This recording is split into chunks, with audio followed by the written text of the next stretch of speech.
Oke, yang pertama pengenalan pasar modal. Pasar modal apa ya? Pasar untuk jualan modal kah? Mungkin masih banyak dari teman-teman yang bertanya-tanya ya, apa sih pasar modal itu? Jadi konsep sederhananya, pasar modal ini mirip dengan pasar tradisional teman-teman. Sama-sama sebagai tempat atau juga sarana untuk transaksi jual beli. Nah, kalau biasanya ibu kita nih hari Minggu atau hari Sabtu pergi ke pasar tradisional itu kan beli buah, sayur, sembako, dan lain sebagainya. Nah, di pasar modal ini, barang yang diperjualbelikan adalah berupa modal yang bisa berbentuk saham, obligasi, dan lainnya. Jadi perbedaannya simpel banget ya teman-teman antara pasar tradisional dan juga pasar modal. Kalau pasar tradisional itu tempat atau sarana jual beli barang, nah pasar modal itu yang diperjualbelikan adalah modal. Pasar modal ini jadi mempertemukan pihak yang butuh dana dengan pihak yang membutuhkan sarana investasi. Nah, kalau ngomongin pasar modal, pasti nggak asing banget ya teman-teman deh sama yang namanya Bursa Efek Indonesia. Itu kayak udah jadi satu kesatuan gitu deh, pasar modal, Bursa Efek Indonesia. Nah, sebagian orang masih mikir nih teman-teman, kalau mau beli saham itu di Bursa Efek Indonesia. Nyatanya nggak gitu teman-teman. Kita nggak bisa datang atau telepon ke customer service Bursa Efek Indonesia bilang kayak, halo mbak, saya mau beli saham PT Upin Ipin sekarang ya, mumpung harganya lagi murah. Nggak bisa kayak gitu teman-teman. Nah, kalau diibaratin kayak mall nih, Bursa Efek Indonesia adalah mallnya, kayak Plaza Indonesia gitu. Nah, di dalam Plaza Indonesia kan itu banyak banget toko ya. Let's say toko baju. Di toko baju itu juga banyak baju, mulai dari dress, kaos, crop top, dan lain sebagainya. Nah, kalau di pasar modal, toko itu disebut perusahaan efek. Sedangkan baju-baju yang dijualnya itu bisa kita ibaratkan sebagai saham. Jadi, kalau kita ingin beli saham, kita harus menghubungi yang namanya perusahaan efek atau perusahaan sekuritas. Kita nggak bisa langsung ke Bursa Efek Indonesia, teman-teman. Apa sih peran penting pasar modal? So, peran penting pasar modal itu ada dua, teman-teman. Yaitu sebagai sumber kemajuan perekonomian, terutama untuk negeri kita tercinta nih, Indonesia. Dan yang kedua, sebagai sumber pembiayaan. Jadi gini, semakin banyak perusahaan yang melantai di Bursa Efek Indonesia dan menerbitkan saham untuk dijual ke masyarakat, itu semakin bagus. Artinya perusahaan-perusahaan yang menjual sahamnya itu kan butuh dana untuk ekspansi ya teman-teman, untuk mengembangkan usahanya. Nah, bagusnya lagi, kita nih sebagai investor bisa gotong royong untuk membiayai ekspansi perusahaan tersebut. Poin yang kedua dapat ya teman-teman. Jadi perusahaan butuh dana dan pasar modal ini sebagai sumber pembiayaan untuk mereka. Dengan cara apa? Ya dengan cara kita sebagai investor membeli saham perusahaannya. Nah, kemudian apabila perusahaan sudah mendapatkan dana yang mereka butuhkan dan juga mengembangkan usahanya, otomatis aktivitas produksi mereka akan semakin tinggi dong ya. Kayak misalkan mereka memproduksi lebih banyak barang dan jasa, mereka memproduksi barangnya dan jasanya itu lebih berkualitas, dan lain sebagainya. Nah, dengan meningkatnya aktivitas produksi perusahaan-perusahaan tersebut, yang di Indonesia letaknya akan meningkatkan GDP atau Gross Domestic Product di negeri ini, yang nantinya akan meningkatkan perekonomian Indonesia. Jadi perekonomian Indonesia itu akan semakin maju. Nah, gitu teman-teman, jadi peran penting pasar modal. Oke, selanjutnya ada pembahasan tentang struktur pasar modal Indonesia. Kita coba bahas inti yang paling vital dari pasar modal itu sendiri. Oke, tadi aku udah sempat nyinggung sedikit ya tentang pasar modal ibarat mall. Aku ulang lagi. Jadi kalau misalkan kita ibaratkan seperti mall atau shopping center, Bursa Efek Indonesia ini adalah mallnya teman-teman. Jadi Bursa Efek Indonesia menyediakan fasilitas perdagangan untuk keseluruhan pasar modal Indonesia. Nah, selanjutnya ada perusahaan sekuritas atau toko sebagai agen penjualan. Tadi kalau di mall, toko, banyak banget toko. Nah, toko kan biasanya menjual banyak barang ya. Nah, perusahaan sekuritas juga menjadi agen penjualan untuk banyak produk pasar modal. Mulai dari saham, obligasi, sampai ETF. Sahamnya juga bermacam-macam teman-teman. Sekarang tuh di pasar modal Indonesia, di Bursa Efek Indonesia itu udah ada lebih dari 700 perusahaan yang menjual sahamnya di Bursa Efek Indonesia melalui perusahaan sekuritas. Kemudian ada yang namanya KSEI, Kustodian Sentral Efek Indonesia. KSEI ini fungsinya untuk menyimpan efek dan menyelesaikan transaksi.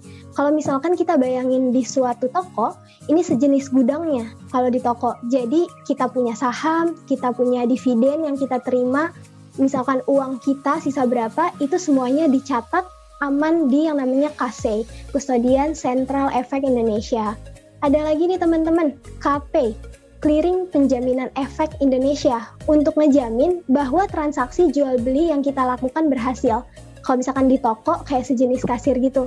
Jadi si KPay ini ngejamin banget kalau misalkan kita beli suatu saham, berarti kalau kita beli barang otomatis uang kita keluar, terus kita punya barang dong, barang jadi milik kita. Nah, si KP ini memastikan bahwa transaksi itu terjadi dengan lancar tanpa hambatan. Nah, kemudian dari kegiatan yang ada di shopping center atau kita sebut Bursa Efek Indonesia ini, ada yang namanya OJK tadi, Otoritas Jasa Keuangan. Ini berperan sebagai regulator dan pengawas. Jadi kalau ada sesuatu yang nggak benar terjadi di sistem perdagangan, OJK ini akan langsung menindaklanjuti. Nah, selain itu, selain yang ada di layar nih, di Pasar Modal Indonesia, ada juga lembaga yang bernama Indonesia SIPF, atau Securities Investor Protection Fund. Tugasnya itu untuk melindungi pemodal dari hilangnya aset pemodal, teman-teman. Nah, selanjutnya nih yang tadi berkenalan dengan perusahaan sekuritas. Oke, selanjutnya nih ada fungsi perusahaan sekuritas. Jadi apa sih fungsi perusahaan sekuritas? Nah, biasanya ada dua teman-teman. Sebagai perantara pedagang efek dan juga penjamin emisi efek. Yang pertama kan ini sebagai perantara pedagang efek ya teman-teman. Jadi si perusahaan sekuritas ini bisa jual beli efek untuk kepentingan sendiri ataupun orang lain, dan juga bisa melakukan jual beli efek di bursa atau di luar bursa efek. Jadi ini tuh broker atau dealer nih yang pertama. Nah, yang kedua, sebagai penjamin emisi efek. Jadi perusahaan sekuritas ini atau perusahaan efek kayak Mandiri, MNC Sekuritas, iPod, dan lain-lain bisa membantu calon emiten untuk melaksanakan penawaran umum saham atau yang kita kenal dengan istilah IPO, Initial Public Offering. Jadi penawaran umum suatu saham untuk pertama kalinya. Tips memilih perusahaan sekuritas. Yang pertama, pilih perusahaan sekuritas yang sudah terdaftar resmi di OJK. Jadinya kalau udah terdaftar resmi di OJK tuh kan berarti udah diawasi ya teman-teman sama OJK. Segala macam kegiatannya itu pasti ada laporan ke OJK dan diawasi oleh OJK. Jadinya ya pasti udah legal dan terjamin aman. Nah, gimana sih Kak Ismi caranya ngecek perusahaan sekuritas yang udah terdaftar di OJK? Teman-teman bisa langsung cek di website OJK atau misalkan teman-teman bisa juga ketik di Google sekuritas terdaftar di OJK. Nanti muncul listnya, teman-teman bisa pilih kayak gitu. Nah, kemudian yang kedua, lihat gimana track record-nya. Apakah si perusahaan sekuritas ini pernah ada masalah dengan customer-nya sampai terlibat kasus pidana, atau pernah melanggar ketentuan dari regulator, atau ternyata perusahaan sekuritas yang kita lagi analisa, yang lagi kita lihat nih ternyata baik-baik aja, historinya baik, dan lain sebagainya. Ya kita pasti milih perusahaan sekuritas yang historinya baik dong ya, yang nggak pernah terjadi tindak pidana apapun. Nah yang ketiga, itu kita harus kenal dan pilih sekuritas sesuai dengan kemampuan dan kondisi kita. Ya karena setiap sekuritas itu berbeda teman-teman. Kayak perusahaan sekuritas yang tadi saya sebutkan, misalkan MNC, Mandiri, Mirai, Ajaib, dan lain sebagainya, itu mereka beda-beda semua teman-teman. Mulai dari deposit awalnya.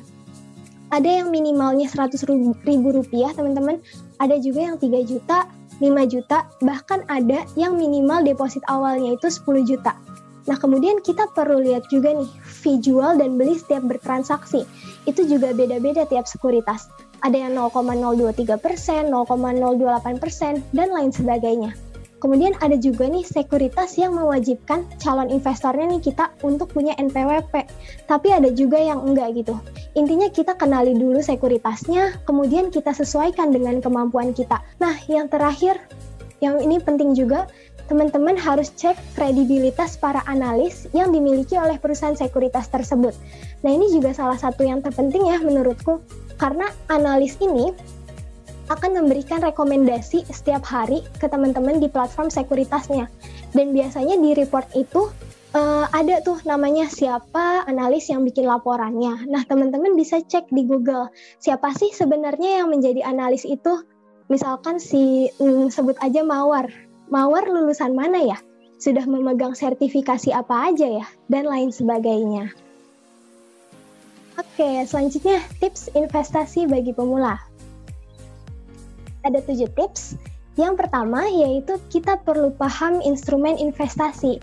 Ini sama aja sih kalau kita mau check out barang nih, ciwi-ciwi mau check out barang di si ijo atau si oren, kan kita harus tahu dulu ya teman-teman, kita tuh mau beli barang apa, harganya berapa, kualitasnya bagus atau enggak. Nah, di investasi juga kurang lebih seperti itu teman-teman. Kita harus riset dulu, kita harus cari tahu dulu nih instrumen apa yang paling cocok dengan kita. Emas kah, obligasi, deposito, saham, atau lainnya. Kayak ada ilustrasi nih. Ceritanya Rizka dan Ismi temenan.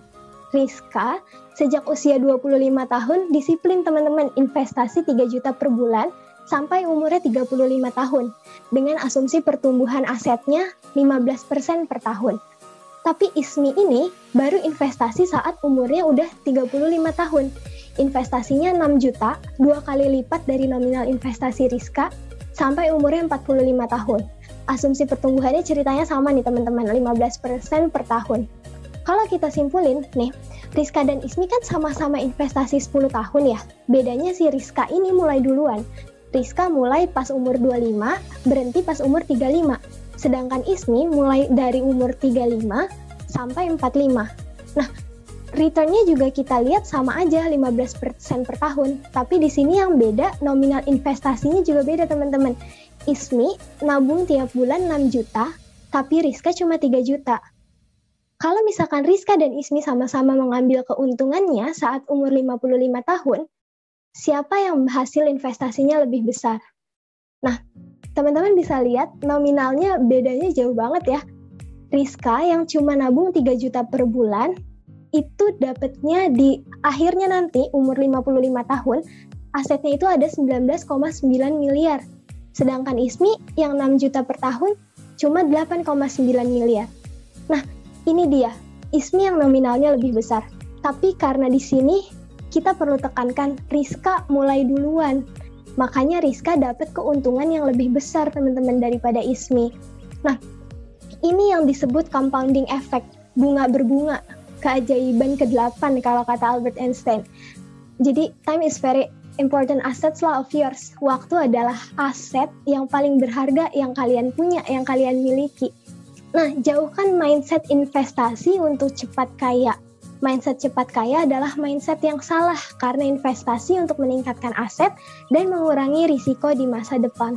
Kita harus tahu teman-teman, kalau capital market, pasar modal, ataupun pasar saham, itu nggak bisa yang namanya buat kita kaya secara cepat. Pasar modal, pasar saham itu sangat bisa membuat kita menjadi kaya nih, bikin kita tajir tuh bisa banget teman-teman.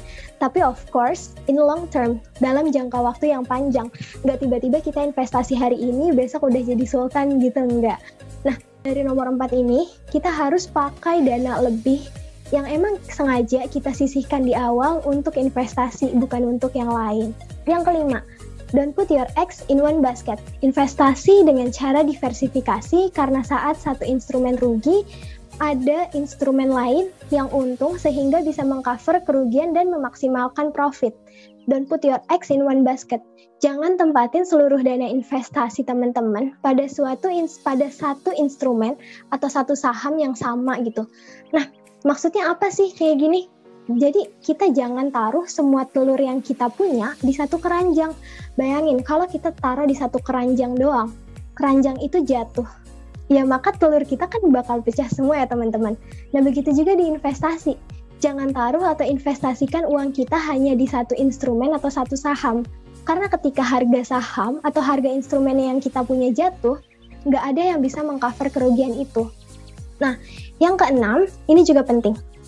Analisa perusahaan yang akan diinvestasikan. Teman-teman, dan ini remind buat aku juga sih, kita perlu terus belajar analisa perusahaan yang bakal kita beli dengan cara melihat historinya dan prospek ke depannya seperti apa. Yang terakhir, last but not least nih, yang ketujuh ada komitmen dan disiplin dalam berinvestasi. Berinvestasi dengan komitmen dan disiplin adalah kunci sukses dalam berinvestasi. Jadi kita harus komitmen dan disiplin teman-teman dalam investasi. Karena balik lagi ya, pasar modal bisa bikin kita kaya, tapi bukan dalam waktu yang singkat. Bikin kita kaya dalam jangka waktu yang panjang gitu. Kunci untuk bisa bertahan dan sukses di pasar modal ya dengan cara kita komitmen. Dalam artian komitmen kita untuk terus belajar, upgrade ilmu, selain kita investasiin uang kita harus investasi leher ke atas. Kemudian disiplin untuk menyisihkan dana kita untuk investasi. Register gratis sekarang juga di Bank Saham. Klik link di bio atau deskripsi ya. Salam rezeki mumbul, cuan meluber.